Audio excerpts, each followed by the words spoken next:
উপরে ক্রিসপি আর ভিতরে রসালো, রসে টইটম্বুর। এই বালুশাহীগুলো কী করে ঘরে তৈরি করবেন সেই রেসিপিটাই আজকে আপনাদের সাথে শেয়ার করব। চলেন ভিডিওটা শেয়ার করি। হ্যালো, আসসালামু আলাইকুম। পাইমাসপুরি কিচেন থেকে সবাইকে স্বাগতম।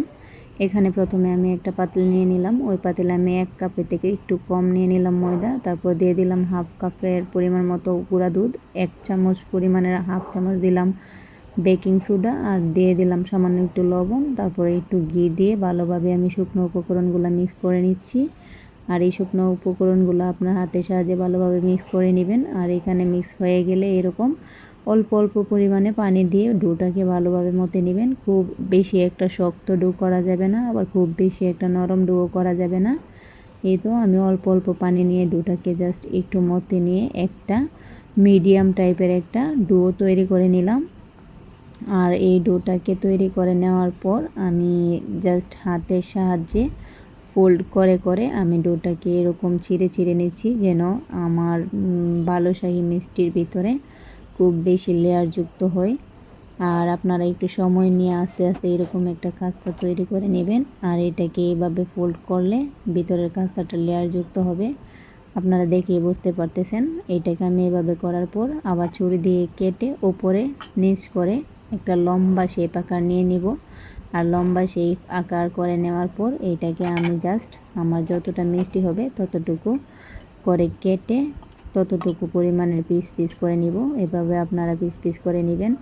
এভাবে পিস পিস করে নিলে সমান আকারে, তাহলে মিষ্টিগুলোও সমান হয়।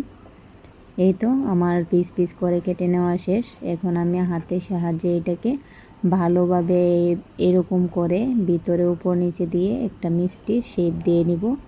আর প্রতিটা মিষ্টি আমি এরকম করে বানিয়ে নিয়েছি, আপনারা দেখতেই পাচ্ছেন। মিষ্টিগুলোকে সামান্য একটু গোল করে হাতের সাহায্যে জাস্ট একটু চেপটা করে নিয়েছি। আমি ডোনাটের মতো একদম ছিদ্রযুক্ত করে দিইনি। এই মিষ্টির শেপগুলো এমনই হয়, আপনারাও দেখেই বুঝতে পারতেছেন। এভাবেই আপনারা শেপ করে নেবেন।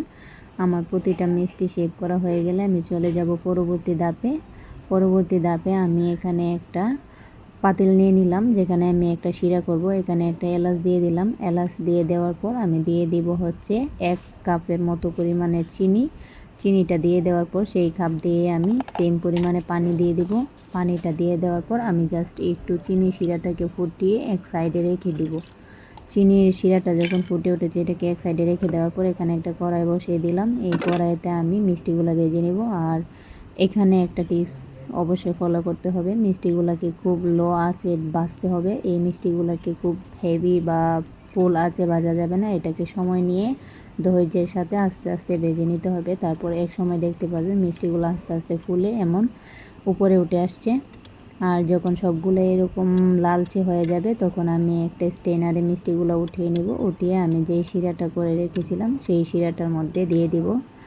আর শিরাটার মধ্যে দিয়ে দেওয়ার পর আমি মিষ্টিগুলোকে জাস্ট একটু একটা বাটিতে উঠিয়ে 5 মিনিট রেখে তারপর গুঁড়া দুধ দিয়ে ডেকোরেশন করে নিব।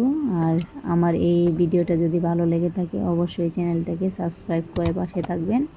আর পরবর্তী নতুন নতুন রেসিপির জন্য বেল আইকনটি চেপে অবশ্যই অন করে দিবেন।